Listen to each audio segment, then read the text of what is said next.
Olá, vamos para mais um Quem Escreve Me Segue. Hoje, sexta-feira santa, 2 de abril de 2021, um dia de reflexão para aqueles que creem. Eu gostaria de apresentar o meu primeiro livro, O Amor de Deus, a Transformação de Sua Vida, que foi escrito no ano 2000. E nesse dia, eu gostaria de ler uma reflexão sobre o poder da cruz de Cristo. Eis o Cordeiro de Deus que tira o pecado do mundo. Quero apresentar a você o Cordeiro de Deus, aquele que tira o pecado do mundo. Faça uma pequena pausa e olhe para Jesus na cruz. Medite por alguns instantes esse mistério. O que lhe diz Jesus na cruz? O que significa para você Cordeiro de Deus? Eis o Cordeiro de Deus. Assim clamou João Batista ao ver Jesus se aproximar. Para melhor entendermos o significado dessa verdade, gostaria de compartilhar com você o que ouvi a respeito dos ritos antigos para se obter o perdão de Deus dos nossos pecados cometidos. Em tempos muito antigos, o rito para o perdão dos pecados era feito da seguinte maneira: tomava-se um cordeiro perfeito, lançava-se sobre ele os pecados, abandonando posteriormente o animal no deserto. Ora, sem pastagem, sem água, o cordeiro morreria, morrendo com ele os pecados do povo. Mais tarde, com os tempos mais adiantados, o procedimento inicial do rito era o mesmo, mas ao invés do animal ser abandonado no deserto, ele era sacrificado no altar da seguinte maneira: cortava-se o cordeiro ao meio e com o sangue que vertia, o sacerdote aspergia a mesa e os objetos sagrados. Jesus foi ao mesmo tempo sacerdote e vítima. Ele mesmo preparou o altar. Ele mesmo foi o cordeiro perfeito, com seu próprio sangue aspergiu o sagrado, a cruz. Jesus, ao oferecer-se como cordeiro, tomou sobre si os pecados de toda a humanidade e, ao imolar-se, selou a nova e eterna aliança entre Deus e os homens. O que significa nova e eterna aliança? Você já refletiu profundamente no significado dessas palavras? Já percebeu a profundidade do verdadeiro sentido do que seja uma aliança? Você sabia que através de Jesus Cristo está a aliança com Deus? Sabia que antes mesmo de você nascer, sua aliança com Deus foi selada lá no alto da cruz? Mas o que significa aliança? Aliança é o mais sério, o mais íntimo, perfeito, sagrado e indissolúvel contrato entre duas partes. Entre os judeus e os povos antigos, esse contrato era um voto inquebrantável de consagração de vidas.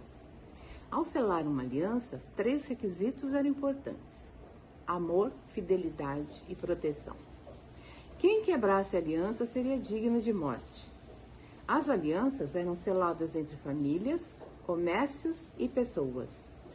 Quando feita entre povos, os representantes eram os reis. Portanto, havia sempre 2 representantes, um de cada parte. O significado da aliança era o domínio total de um sobre o outro, ou seja, tudo que era de um pertencia ao outro e vice-versa. Para melhor entender, podemos dizer: o que é teu é meu e o que é meu é teu. Os requisitos para selar a aliança eram os seguintes: 2 representantes, um de cada parte. Troca de túnicas. Essa troca simbolizava a própria vida. Portanto, ao trocar as túnicas, um teria domínio sobre a vida do outro. Troca de cintos. Esse gesto tinha como significado a proteção mútua.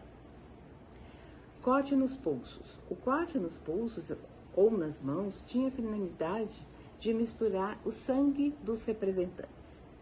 Troca de nomes. Era dado o direito legal de um sobre o outro, ou seja, cada qual teria autoridade e poder sobre o outro. Os termos da aliança eram baseados em bênçãos e maldições.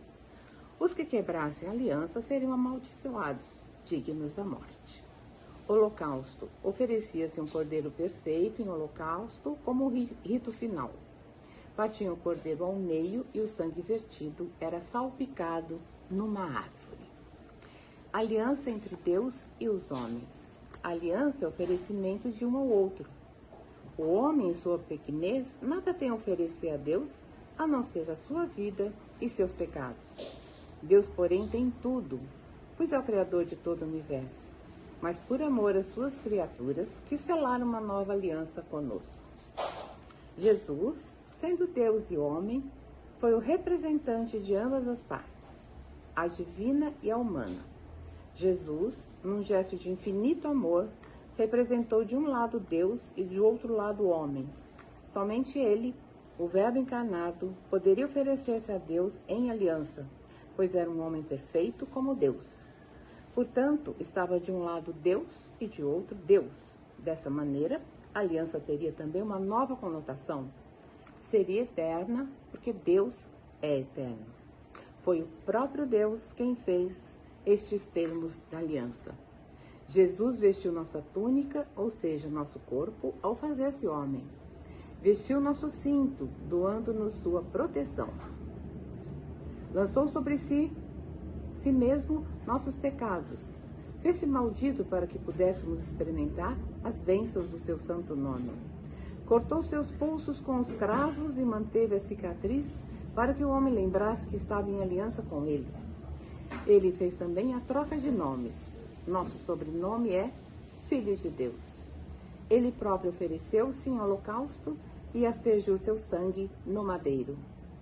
Sem conhecer a profundidade, a serenidade do que seja nossa aliança com Deus, não se pode orar com a autoridade do nome de Jesus, no poder do sangue de Jesus e no poder da cruz de Jesus. Silvia Bruno Securato, em um dos capítulos de O Poder de Deus. E até lá, até sexta-feira que vem, com mais um Quem Escreve, Me Segue. Fiquem com Deus.